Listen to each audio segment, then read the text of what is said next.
Welcome to footballgameplan.com, where football makes sense. I'm Emery Hunt, the czar of the playbook, and welcome to our football construction site as we build the team through the 2018 NFL Draft.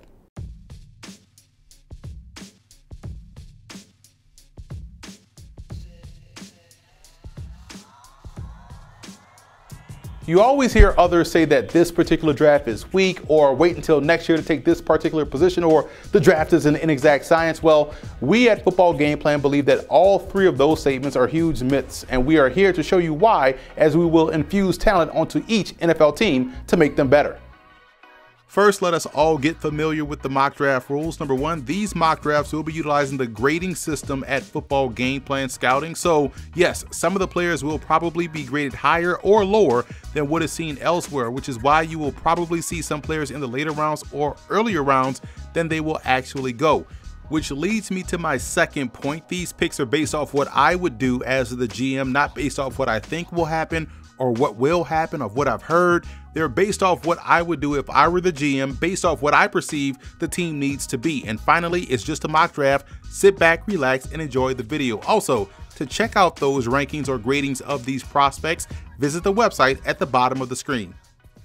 The Cleveland Browns have done a lot of moving and shaking in both the draft and free agency the last 3 years. This season, they own the first and fourth overall selections in the NFL draft, which puts them in position to get two of the best players and prospects in this draft class. As I put on my GM hat for the Browns, it's my duty to give these fans a product on the field that they can be proud of. The only thing is that one person is standing in the way of that reality, and that's the New York Giants general manager, Dave Gettleman, who owns the second overall pick. The reason why he's standing in the way is because of one of the bigger needs for the Browns and their Believeland faithful is at quarterback. Now, they've signed quarterback Tyrod Taylor, who is once again asked to be a placeholder for a quarterback that the team wants to draft and allow that player to be groomed to take over perhaps in a year. The other need is at running back. Now, the Browns have had some great ones throughout their history, from Marion Motley to Jim Brown to Leroy Kelly to Greg Pruitt to Mike Pruitt to Ernest Biner to Kevin Mack to Eric Metcalf to Jamal Lewis. Hell, they even drafted Ernie Davis to go alongside Jim Brown, but he tragically passed away before ever playing a snap for Cleveland. As GM, I want to come away with the best at that position too.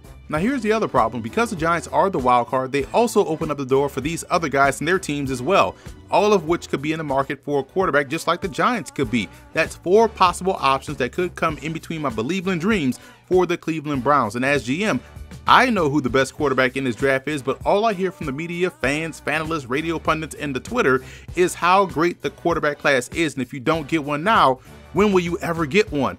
I can't leave it up to chance to pass on a quarterback at number one, right? Especially when these four teams could wheel and deal with the Giants to take at least two of those top options away before the fourth pick. Now, if I pass on a quarterback, then I run the risk of this potentially happening. Who knows who likes who the most? Who knows who is going to be there at 4 if I pass on a quarterback at 1? I can't take that chance, right? I mean, you saw what happened last year when I took that chance to pass on a clear-cut QB1 in favor for a defensive end, right? I can't let that happen again, because these names I keep hearing associated with QB1 is a variety of these four guys, and two of which could be gone by the time I get back on the clock. Which brings me back to Mr. Gettleman.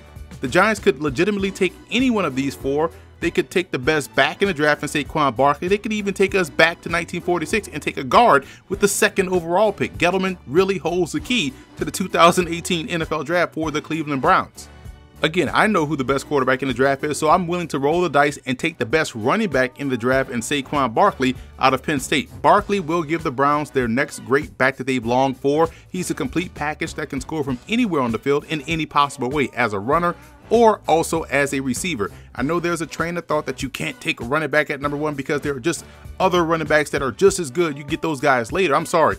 You don't pass up on the best for just as good. You don't pass on a chance to eat at Alley Cat for just as good Outback. You don't pass on the Greenhouse Tavern for just as good McDonald's. You don't pass on House Party to watch just as good House Party 3 or House Party 4. And if you do pass on those great options for the just as good ones, you can put all of your opinions in here. But in all seriousness, I'm willing to gamble that I can get the best quarterback in the draft at 4 while taking the best player overall in the draft in Saquon Barkley at number 1.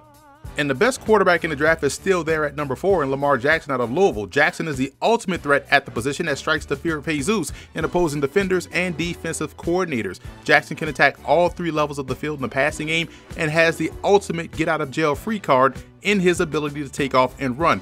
That threat alone would allow a guy in Saquon Barkley to face more favorable rushing opportunities, and the Browns could legitimately lead the league in rushing for the next decade. They'd also be must-see TV. They'd also be very tough to defend with an offense that would consist of Lamar Jackson, Saquon Barkley, Jarvis Landry, Corey Coleman, Josh Gordon, Duke Johnson, fullbacker Dan Vitale, tight ends David Njoku, and tight end Seth DeValve. Well, slap a 76 on my chest and call me gross. Did I just make the Browns offense significantly better? So much better that it won't even matter how far Greg Williams plays his safeties back deep. That offense is borderline cheating with Jackson at quarterback, and if you don't think Lamar Jackson is that type of prospect or player, just ask the players themselves. And I'm sure you have been following what the Browns may or may not do with the 1st and 4th overall picks. Is there a college quarterback that you've watched and you might like better than some of the others? Yeah, I would say Lamar Jackson. Really? Yes. Why is that? Talented, man. I mean, he can do it all, throw, run. I mean, if NFL team give him a chance and just carve their offense around his skill set, I feel like he'll be unstoppable, honestly. Lamar Jackson, Heisman Trophy winner. This next class of rookie quarterbacks who are trying to do what you did, which is come into the league and make their mark between Baker and Rosen, Lamar Jackson. Any guys jump out to you as guys from a distance you think have a chance to be really impactful at the NFL level? The first guy that pops to my mind is Lamar Jackson. I feel like whatever team decides to pick him, he's gonna get in there and surprise a lot of coaches and also a lot of teammates. I feel like he's a smart individual. He's a smart quarterback. He has the tangibles to run the ball and throw the ball, make quick decisions. And of course, there's gonna be things that he's gonna have to learn and be patient with. I'm continuing to doing that myself, and every quarterback, regardless of what system you come from, is gonna have to learn at this level. But whenever he steps on the field, he has that mindset that he can't be stopped. And that's what you got to do, especially at this level. You got to have that right mindset and be out there and perform. It's about performance in a professional. And you think he's a quarterback at the next level rather than a wide receiver? If he asked your advice, said to Sean, it's an amazing bow tie, I believe in what you have to say now, quarterback or receiver, what should I do? What answer would you give him? Quarterback, no hesitation. All right, enough soapbox, and let's get back to the draft. With 3 picks in round 2, I wanted to make sure to still add impactful talent on this roster. I'm a big fan of the game of Dante Jackson of LSU. I think he can play all 3 cornerback spots, and his speed and athleticism is actually an asset in coverage. If he can start converting some of those interception opportunities, he'd be excellent. Tyrell Crosby out of Oregon is the top tackle in this class in my opinion, and the Browns would definitely get themselves a very good player and potential starter this early in round 2. And with the last pick in the round, I went edge rusher in Ambania Okoronkwo out of Oklahoma. Every time I look up, he's making a play. I think that type of asset just makes the Browns defense even better. Wide receiver DJ Chark out of LSU gives the Browns some more deep speed at the position and special teams help. He'd be what they thought they were getting in Ricardo Lewis. Chark is a better overall receiver than Lewis was coming out and can have an even greater special teams impact also. I wanted to continue to add defensive line talent with UConn's Folorunso Futukasi. He had a really good week of work down in Mobile at the Senior Bowl and adds yet another talented front 7 defender for Cleveland. I like Alden Tate's game. I think at this juncture of the draft, it'll be good to get another red zone option for your franchise quarterback Lamar Jackson in Alden Tate. The Browns struggled in the red zone last year, and the hope is that with the additions made via free agency and in this mock draft, they'll be the best in the league in that category in 2018. And rounding out the Browns mock is Trent Scott out of Grambling. He dominated the Celebration Bowl in my opinion, showing the ability to play either guard or tackle as a pro and will add good quality depth up front for the Browns.